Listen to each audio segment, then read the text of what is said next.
여러분, 2025년 11월에 굉장히 흥미로운 일이 벌어졌습니다. 월스트리트의 거물들인 시타델과 포트리스 인베스트먼트가 리플이라는 회사에 5억 달러를 투자했는데요. 회사 가치를 무려 400억 달러로 평가하면서 말이죠. 왜 이렇게 큰 돈을 투자한 걸까요? 그냥 좋은 암호화폐 회사라서? 아닙니다. 이 회사는 뭔가 달랐습니다. 자, 제가 지금부터 보여드릴 사실들을 잘 들어보시죠. 2018년에 리플은 IMF, 그러니까 국제통화기금의 핀테크 고위급 자문그룹에 선정됐습니다. 같은 해에 미국 연준의 빠른 결제 시스템 운영위원회 멤버로도 들어갔고요. 그리고 2023년 3월 IMF가 발표한 보고서에서 크로스보더 결제 솔루션으로 XRP가 언급됩니다. 현재 리플은 영국 중앙은행, 사우디 통화청을 포함해서 전 세계 40개 이상의 중앙은행과 협력하고 있습니다. 그런데 올해 10월 리플이 히든로드라는 글로벌 프라임 브로커를 인수합니다.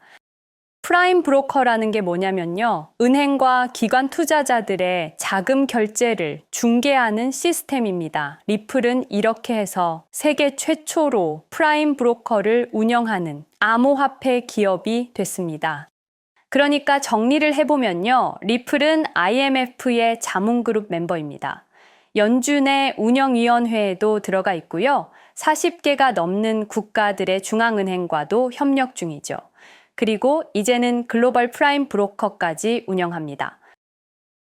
현재 리플의 결제 네트워크는 950억 달러의 거래를 처리하고 있고요. 리플이 만든 스테이블 코인 RLUSD는 출시한 지 1년도 안 됐는데 시가총액이 10억 달러를 넘어섰습니다. 회사 가치는 400억 달러로 평가받고 있습니다.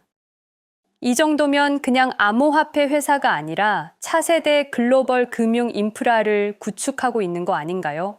그런데 말이죠. 이렇게 탄탄대로를 달리던 리플에게 갑자기 엄청난 위기가 찾아옵니다. 2020년 12월 트럼프 1기 행정부가 끝나기 직전 미국 SEC가 리플을 고소합니다. XRP는 미등록 증권이다. 불법이다.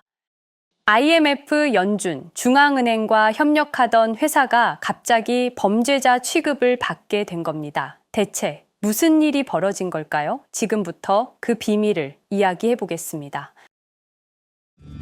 2020년 12월 22일 단 하루 만에 리플은 암살당했습니다. 여러분, 제가 오늘 들려드릴 이야기는 단순한 투자 실패담이 아닙니다. 이것은 21세기 가장 정교한 금융 암살 사건에 관한 이야기입니다.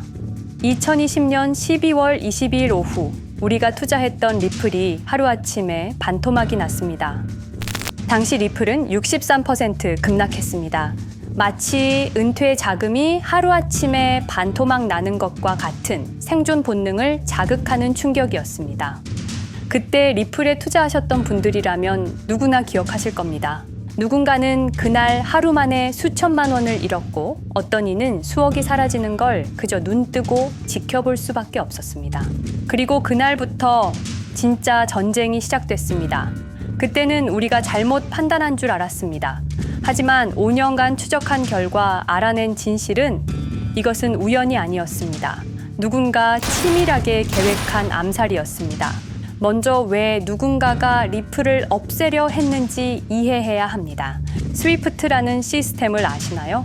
현재 200여 개국 11,000개의 금융기관이 사용하는 글로벌 송금 네트워크입니다. 벨기에에 본부를 두고 있지만 실질적으로는 미국이 완전히 통제하고 있습니다. 스위프트가 왜 무서운 권력이라고 말을 하냐면요.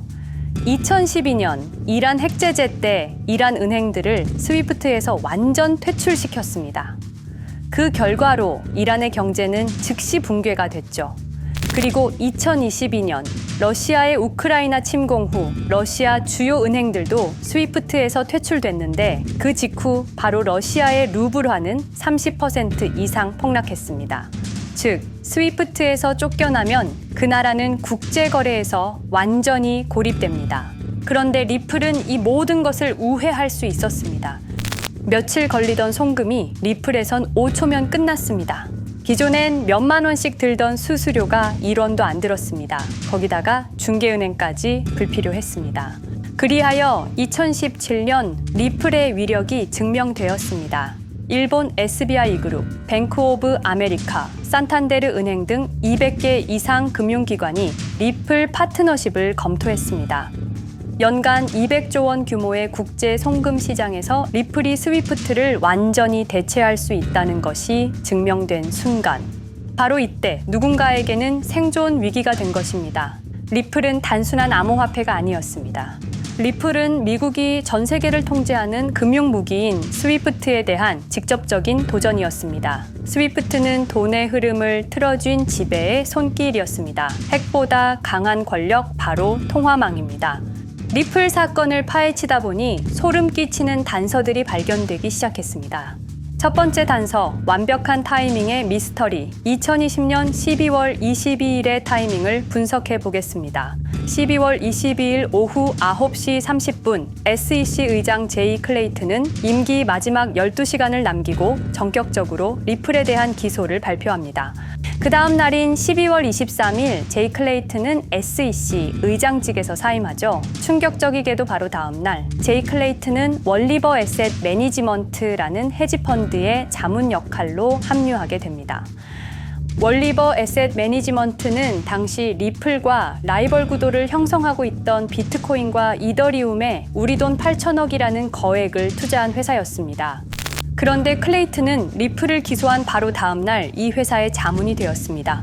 두 번째 단서, 이더리움 특혜의 진실. 2018년 6월 14일, SEC 기업금융국장 윌리엄 힌먼의 충격적인 연설이 있었습니다. 현재 이더리움의 제공과 판매는 증권 거래가 아니라고 본다. 그런데 힌먼은 SEC에 오기 전 심슨 대처라는 로펌에서 근무했는데 이 로펌은 이더리움 엔터프라이즈 얼라이언스 멤버였습니다. 더욱이 SEC, 재직 중에도 해당 로펌으로부터 상당한 수입을 유지하고 있었습니다. 반면 리플은 리플 CEO가 직접 만나서 명확한 지위를 요청했지만 시간이 더 필요하다며 3년을 더 기다리게 했습니다. 세 번째 단서, 결정적 발견. 가장 충격적인 단서를 발견했습니다. 2020년 12월 22일 리플 기소 발표 직전에 누군가 대량의 리플 매도 주문을 넣었다는 정황이 포착되었습니다. 마치 미리 알고 있었다는 듯이 말입니다. 이 흔적들을 추적하던 중 예상치 못한 곳으로 연결되었습니다.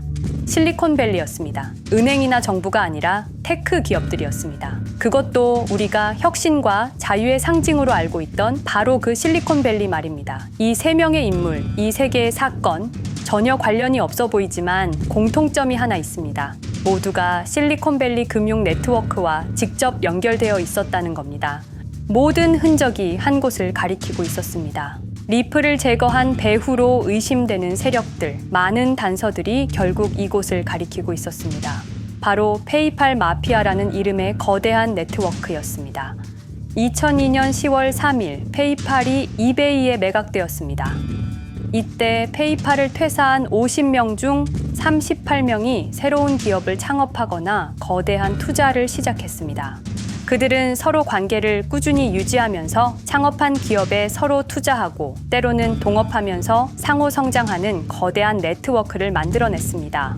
2025년 현재는 우리나라의 GDP보다 큰 규모의 자산을 움직이는 네트워크가 되었습니다. 이제 그들은 기업가가 아닌 제국의 지배자가 되었습니다. AI, 국방, 금융, 심지어 법까지도 전부 그들의 손안에 들어왔습니다.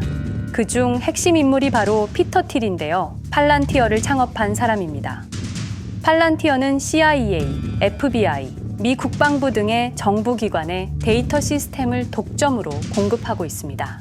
피터 틸이 직접 설립하거나 자문을 한 회사만 무려 59개나 되는데요. 가장 유명한 사례는 페이스북의 첫 외부 투자자였다는 겁니다. 우리 돈 약 6억 정도를 투자해서 수조 원의 수익을 올렸거든요. 그리고 나서 2025년 트럼프 2기 행정부의 공동인수위원회 의장으로 발탁이 된 인물입니다.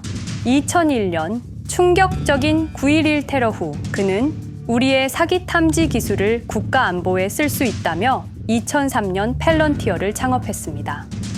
창업과 동시에 CIA의 벤처 펀드 인큐텔로부터 투자를 받았습니다.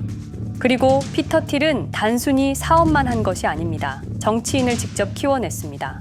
현재 미국 부통령인 JD 벤스는 피터 틸의 미스릴 캐피탈에서 일했고 피터 틸의 지원을 받아 나르야 캐피탈을 창업했습니다. 트럼프에게 벤스를 소개한 것도 피터 틸입니다. 그리고 일론 머스크, 우리에게는 테슬라, 스페이스X, 그리고 X로 유명한 인물이죠. 머스크 역시 트럼프 2기 행정부에 입각해서 정부 효율 성부, 도지의 수장으로 일했습니다. 연방정부 전체의 예산 삭감 권한을 가진 엄청난 자리였습니다만 지금은 트럼프와 갈등을 벌이고 있기도 하죠. 그런데 그가 트럼프의 2024년 대선 최대 후원자라는 건 변하지 않습니다. 무려 2억 9,148만 달러, 우리 돈으로 약 4,300억 원을 기부했는데요. 머스크는 그때부터 기술과 권력을 통합하려는 제국 건설에 나섰습니다. AI, 화성, 인터넷, 금융, 이제는 인류의 생각 그 자체까지 장악하려 하고 있습니다. 머스크는 원래 트럼프 지지자가 아니었습니다. 오히려 바이든을 지지했죠. 하지만 바이든 정부가 백악관 전기자동차 정상회담에서 GM과 포드는 초대하고 테슬라의 수장인 자신은 제외시키자 마음의 상처를 입은 머스크는 공화당 지지자로 돌아섰습니다. 그리고 머스크의 시장 조작 능력은 이미 입증되었습니다. 2021년 5월 환경 문제로 비트코인 결제 중단이라는 트윗 하나로 비트코인을 폭락시킨 후 뒤로는 더 싸게 매집했습니다. 그리고 데이비드 sak스, 현재 백악관 AI 및 암호화폐 차르로 있는 인물이죠. 모든 암호화폐 정책 최종 결정권을 가진 자리에도 페이팔 마피아가 장악한 겁니다. 마지막으로 제드 맥켈럽, 우리에게는 리플의 배신자로 알려진 인물인데요. 아시는 것처럼 리플 공동 창업자였지만 리플을 나와서 스텔라루멘을 출시한 사람입니다. 2013년 리플 퇴사 후 90억 개의 리플을 보유한 상태로 갈등을 벌이다가 결국 2022년 7월까지 리플을 완전 매도해서 4조 2천억의 천문학적인 수익을 올렸습니다. 자, 그런데 여기서 기묘한 커넥션이 나오는데요. 2025년 6월 페이팔의 페이팔 USD가 스텔라루멘 체인으로 이전을 발표합니다. 그리고 SEC 의장 제이 클레이튼도 이들과 연결되어 있었습니다. 클레이튼이 리플 기소 후 바로 합류한 월리버 에셋 매니지먼트는 페이팔 마피아들이 투자한 회사였고 원래는 비트코인, 이더리움에 8천억 정도를 투자했다고 알려져 있었지만 올해 초 내부 기밀 문서가 유출되는 사건이 발생합니다. 그 문서에는 스텔라루멘에 700억 가량 투자했다는 사실과 피터 틸의 팔란티어 주식 1조 6천억 원어치, 그리고 페이팔 USD에 대한 투자 내용도 있었습니다. 더욱 충격적인 건 리플 경쟁사들의 집중적인 투자를 이어오고 있었다는 겁니다. 이제 모든 퍼즐이 맞춰지는 느낌이죠. 페이팔 마피아의 리플 제거 작전을 시간 순으로 정리해보자면 1단계, 내부 침투. 제드 맥켈럽이 리플 공동 창업자로 참여해 핵심 기술을 습득한 후 2013년 의도적 갈등 조성 후 퇴사. 90억 개의 리플을 보유한 채 시한폭탄을 설치했습니다. 2단계, 정부 인프라 구축. 피터 틸의 팰런티어가 2003년 CIA 벤처 펀드 투자로 창업 후 2020년까지 주요 정부기관 핵심 시스템을 장악했습니다. 3단계, 경쟁사, 특혜 공작. 윌리엄 힌먼을 통해 2018년 6월 이더리움은 증권이 아니다 발언을 이끌어내면서 리플을 3년간 의도적으로 지연시켰습니다.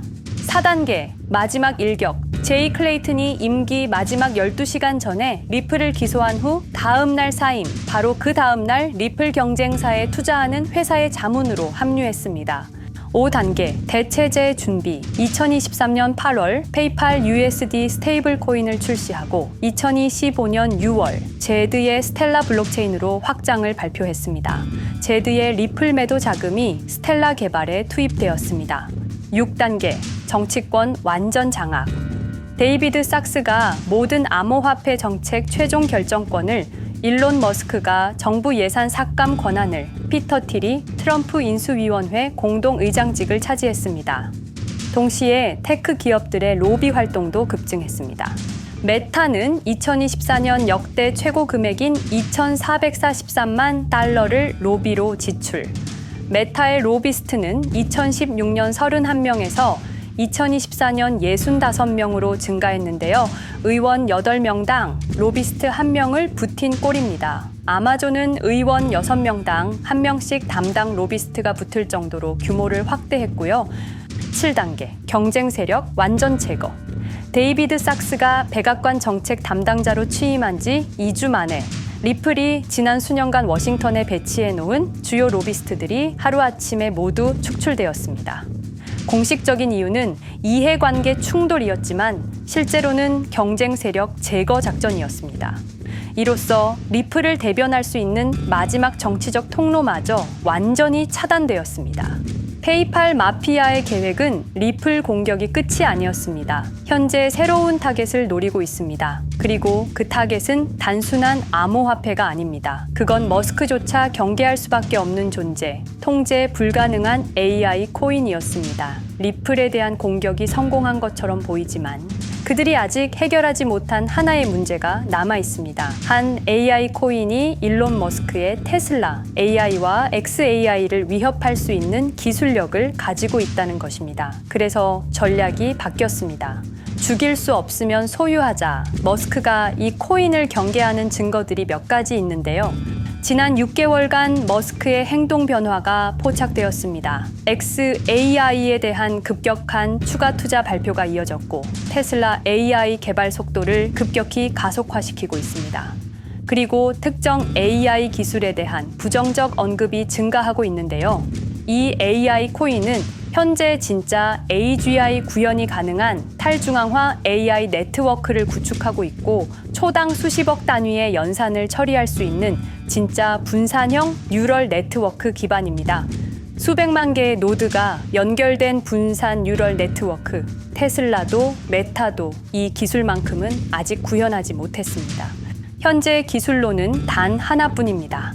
그러나 시가총액은 테슬라의 500분의 1 수준으로 그들이 매집을 멈추지 않는 이유입니다.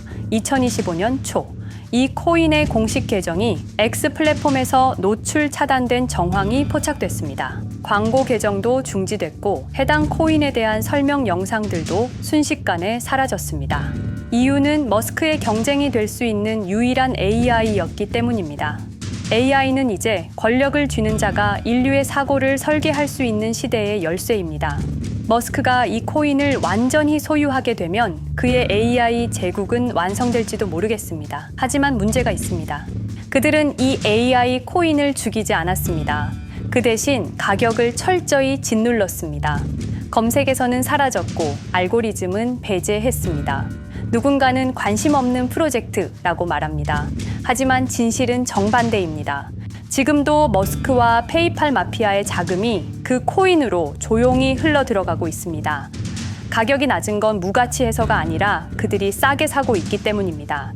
그런데 이 AI 코인의 정체를 여기 유튜브에서 공개하려 했지만 치명적인 문제를 발견했습니다. 2005년 페이팔의 웹 디자이너와 개발자들이 동영상 공유 서비스를 만들었는데 그게 바로 지금 여러분이 보고 계시는 유튜브입니다. 체드 헐리, 스티브 첸, 자베드 카림, 유튜브 창립자들도 모두 페이팔 출신입니다. 게다가 일론 머스크는 현재 X를 소유하고 있습니다. 이러한 플랫폼들에서 그들의 AI 제국을 방해하는 정보를 공개하면 검열당할 위험이 있습니다. 그런데 제가 이 코인의 정체를 세상에 폭로한 게 이번이 처음이 아닙니다. 어떤 이유에선지 그 영상은 삭제되었고 이후 채널도 더는 운영할 수 없게 되었습니다. 커뮤니티 가이드라인을 위반한 적은 없었지만 불편한 진실이 다뤄질 때마다 이런 일이 반복됐습니다. 이건 단지 투자 종목 하나를 공유하는 문제가 아닙니다. 이건 우리가 감시와 통제에 맞서 싸울 수 있는 유일한 기회입니다. 영상의 댓글란에 저항이라고 두 글자를 남겨주시고 010-5528-2156 이 번호로 저항 두 글자만 문자로 보내주세요. 그럼 당신은 지금 머스크가 검열하고 페이팔 마피아가 조용히 매집 중인 그 AI 코인의 정체를 가장 먼저 알게 될 것입니다. 우리는 지금 역사의 분수령을 지나고 있습니다. 진정한 탈중앙화 금융이 실현될 뻔했지만 페이팔 마피아의 방해로 더 강력하고 교묘한 지배자들이 통제하는 세상이 오고 있습니다. 페이팔 마피아가 완성하려는 새로운 세계는 팔란티어를 통해 모든 거래를 실시간으로 감시하고 페이팔의 페이팔 USD를 통해 정부 마음대로 계좌를 동결시킬 수도 있고 차세대 스위프트를 통해 우리의 거래를 통제하고 AI 기술 독점을 통해 인류의 사고방식마저 장악하려는 겁니다. 하지만 완전히 포기하기엔 너무 이릅니다. 왜냐하면 진실을 아는 사람들이 늘어나고 있고 브릭스가 여기에 대한 대안을 만들고 있으며 리플의 기술적 우수성은 여전히 변하지 않았고 아직 머스크가 완전히 통제하지 못한 진짜 AI 혁명의 씨앗인 이 코인이 남아있기 때문입니다. 규제 환경이 바뀌고 진실이 밝혀지면 리플은 언제든 재평가받을 수 있습니다. 리플 홀더들이 당한 것은 개인 투자 실패가 아니었습니다. 이것은 21세기 금융 권력 투쟁에서 일어난 결정적 전투였습니다. 리플은 비록 일시적으로 억압받고 있지만 진정한 탈중앙화 기술은 결코 사라지지 않습니다. 하지만 이 전쟁은 아직 끝나지 않았습니다. 우리가 아무것도 하지 않으면 그들은 모든 것을 가져갈 겁니다. 머스크와 페이팔 마피아는 이 시대 최고의 지배자들입니다. 하지만 그들도 막지 못하는 단 하나가 있습니다. 바로 진실을 알아버린 개인들입니다. 우리는 지금 그들에 맞설 수 있는 거의 유일한 순간에 서 있습니다. 한 통의 문자, 그것은 단순한 신호가 아닙니다. 지금 움직이는 자만이 미래를 차지할 수 있습니다. 지금까지 이 긴 이야기를 들어주셔서 감사합니다. 제가 말씀드린 모든 것들은 사실을 기반으로 하며 대부분 공개된 기록들입니다. 기억하십시오. 우리가 침묵하는 순간 그들의 승리는 완성됩니다. 리플은 억압받았지만 그 정신은 살아남았습니다. 그리고 언젠가 진짜 자유로운 AI가 세상에 다시 등장할 그날까지 우리는 싸움을 멈추지 않을 것입니다. 010-5528-2156 이 번호로 저항 두 글자만 문자 보내주세요. 이 정보는 지금 공개적으로 전할 수 없습니다. 저항이라는 신호를 보내주신 분들께 제가 직접 확인 후 순차적으로 보내드리겠습니다. 당신의 작은 선택이 우리 모두의 미래를 바꿀 수 있습니다. 지금이 바로 우리가 다시 시작할 순간입니다. 저항에 동참해주세요.